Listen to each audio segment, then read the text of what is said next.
All right, so before school ended, we were reading Charlie and the Chocolate Factory. We only have a few more chapters left, so I should be able to get this read in this entire video. Chapter 28. Only Charlie Left. "Which room shall it be next?" said Mr. Wonka as he turned away and darted into the elevator. "Come on, hurry up, we must get going.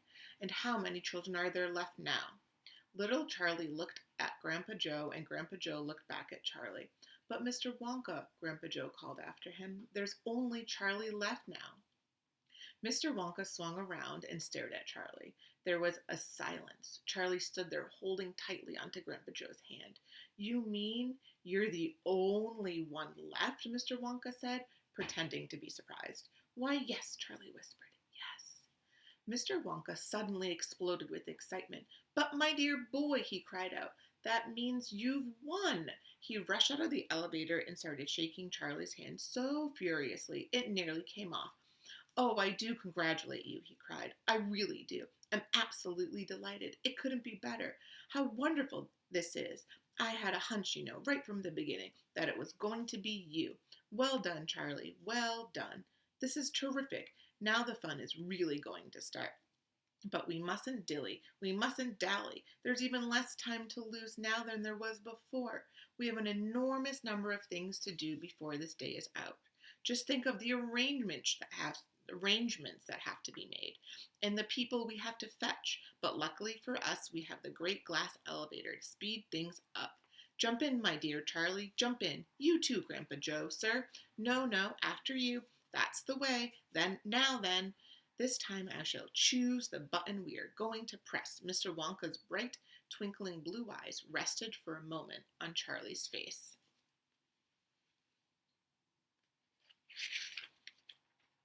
Something crazy is going to happen now, Charlie thought, but he wasn't frightened. He wasn't even nervous. He was just terrifically excited, and so was Grandpa Joe. The old man's face was shining with excitement as he watched every move that Mr. Wonka made.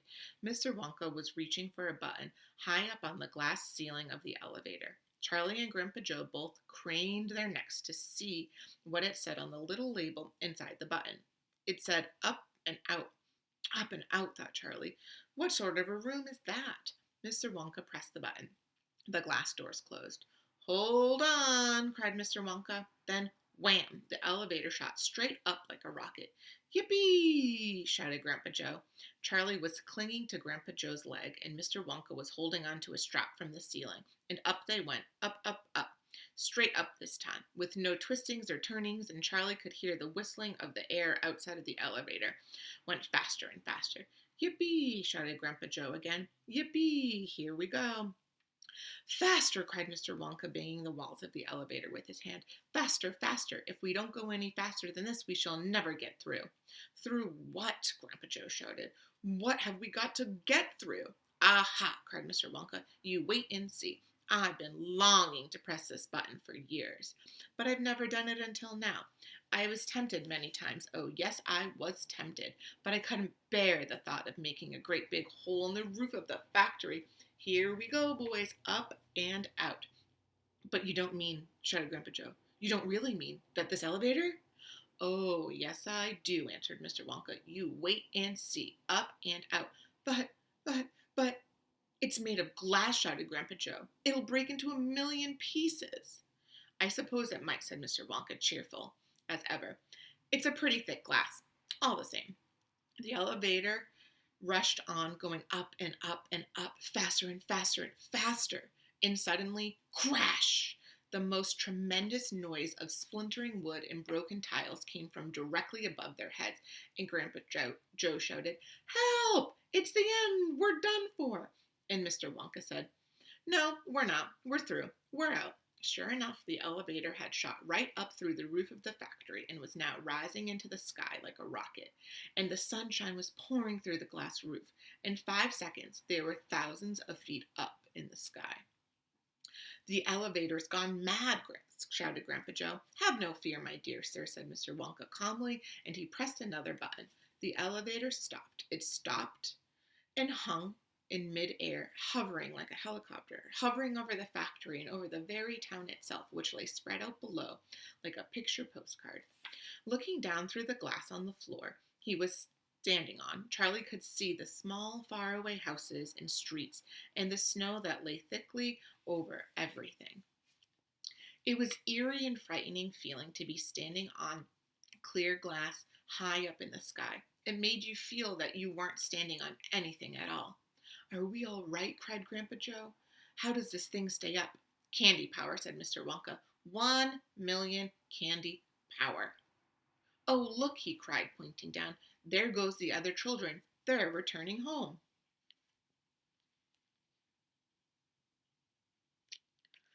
Chapter 29. The Other Children Go Home. We must go down and take a look at our little friends before we do anything, said Mr. Wonka. He pressed a different button, and the elevator dropped lower. Soon it was hovering just above the entrance of the factory. Looking down, Charlie could see the children and their parents standing in a little group just inside the gates. I can only see 3, he said. Who's missing? I expect it's Mike TV, said Mr. Wonka, but he'll be coming along soon. Do you see the trucks? Mr. Wonka pointed to a line of gigantic covering vans parked in a line nearby. Yes, Charlie said. What are they for? Don't you remember that it said on the golden ticket, every child goes home with a lifetime supply of candy? And there's one truckload for each of them, loaded to the brim. Aha, Mr. Wonka went on. And there goes our friend Augustus Gloop. Did you see him? He's getting into the first truck with his mother and father. You mean he's really all right? Asked Charlie, astonished. Even after going up that awful pipe?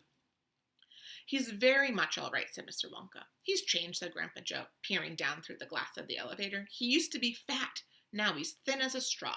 Of course he's changed, said Mr. Wonka, laughing. He got squeezed in the pipe, don't you remember? And look, there goes Miss Violet Beauregard, the great gum chewer. It seems as though they managed to dejuice her after all. I'm so glad. And now, how healthy she looks, much better than before. But she's purple in the face, cried Grandpa Joe. So she is, said Mr. Wonka. Ah, well, there's nothing we can do about that. Good gracious, cried Charlie. Look at poor Veruca's Salt and Mr. Salt and Mrs. Salt. They're simply covered with garbage. And here comes Mike TV, said Grandpa Joe. Good heavens. What have they done to him? He's about 10 feet tall and thin as a wire.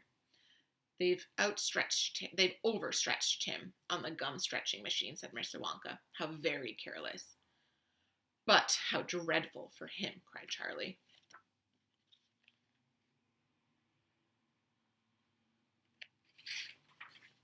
Nonsense, said Mr. Wonka. He's very lucky. Every basketball team in this country will be trying to get him. But now, he added, it is time we left these 4 silly children. I have something very important to talk to you about, my dear Charlie. Mr. Wonka pressed another button, and the elevator swung up towards the sky. Chapter 30. Charlie's Chocolate Factory. The great glass elevator was now hovering high over the town. Inside the elevator stood Mr. Wonka, Grandpa Joe, and Charlie. How I love my chocolate factory, said Mr. Wonka, gazing down. And then he paused, and he turned around and looked at Charlie with the most serious expression on his face. Do you love it too, Charlie? He asked. Oh, yes, cried Charlie. I think it's the most wonderful place in the world. I'm very pleased to hear you say that, said Mr. Wonka, looking more serious than ever. He went up staring at Charlie. Yes, he said, I'm very pleased indeed to hear you say that. And now I shall tell you why. Mr. Wonka cocked his head to one side, and all at once the tiny twinkling wrinkles of a smile appeared around the corners of his eyes. And he said, You see, my dear boy, I have decided to make you a present of the whole place. As soon as you are old enough to run it, the entire factory will become yours. Charlie stared at Mr. Wonka. Grandpa Joe opened his mouth to speak, but no words came out. It's quite true, Mr. Wonka said, smiling broadly now. I'm giving it to you. That's all right, isn't it? Giving it to him, gasped Grandpa Joe. You must be joking. I'm not joking, sir. I'm dead serious. But, why would you want to give your factory to little Charlie? Listen, Mr. Wonka said, I'm an old man. I'm much older than you think. I can't go on forever. And I've got no children of my own, no family at all. So who is going to run the factory when I get too old to do it myself? Someone's got to keep it going, if only for the sake of the Oompa Loompas. Mind you, there are thousands of clever men who would give anything for a chance to come in and take over for me. But I don't want that sort of person. I don't want a grown up person at all. A grown up won't listen to me. He won't learn. He will try to do things on his own and not mine. So I have to have a child. I want a good, sensible, loving child. One whom I can tell all my most precious candy making secrets to while I'm still alive. So that is why you sent out the golden tickets, cried Charlie. Exactly, said Mr. Wonka. I decided to invite 5 children to the factory, and the one I liked best at the end of the factory of the day would be the winner.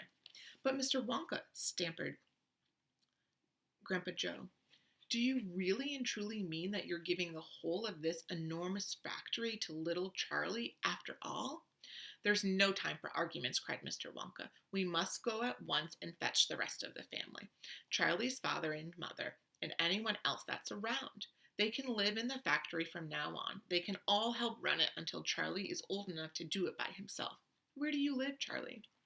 Charlie peered down through the glass elevator at the snow-covered houses that lay below. It's over there, he said, pointing. It's that little cottage right at the edge of town, the little teeny one. Ah, I see it, cried Mr. Wonka, and he pressed some more buttons and the elevator shot down towards Charlie's house. I'm afraid my mother won't come with us, Charlie said. But why not? Because she won't leave Grandma Josephine and Grandpa Georgina and Grandpa George. They must come, but they must come too. They can't, Charlie said. They're very old and they haven't been out of bed for 20 years. Then we'll take the bed along as well, with them in it, said Mr. Wonka. There's plenty of room in this elevator for a bed. You couldn't get the bed out of the house, said Grandpa Joe. It won't go through the door. You mustn't despair, cried Mr. Wonka. Nothing is impossible. You watch. The elevator was now hovering over the roof of the Bucket's little house. What are you going to do? Cried Charlie. I'm going right on in to fetch them, said Mr. Wonka. How? Said Grandpa Joe. Through the roof, said Mr. Wonka, pressing another button. No, shouted Charlie. Stop, shouted Grandpa Joe. Crash went the elevator right down through the roof of the house into the old people's bedroom. Showers of dust and broken tiles and bits of wood and cockroaches and spiders and bricks and cement went raining down on the 3 old ones who were laying in bed. Each of them thought that the end of the world had come. Grandma Georgina fainted. Grandma Josephine dropped her false teeth. Grandpa George put his head under the blanket, and Mr. and Mrs. Bucket came rushing in from the next room. Save us! Cried Grandma Josephine. Calm yourself, my darling wife, said Grandpa Joe, stepping out of the elevator. It's only us. Mother, cried Charlie, rushing into Mrs. Bucket's arms. Mother, mother, listen to what has happened. We're all going back to live at Mr. Wonka's factory, and we're going to help him run it. And he's given it all to me. And, what are you talking about? Said Mrs. Bucket. Just look at our house, cried poor Mr. Bucket. It's in ruins.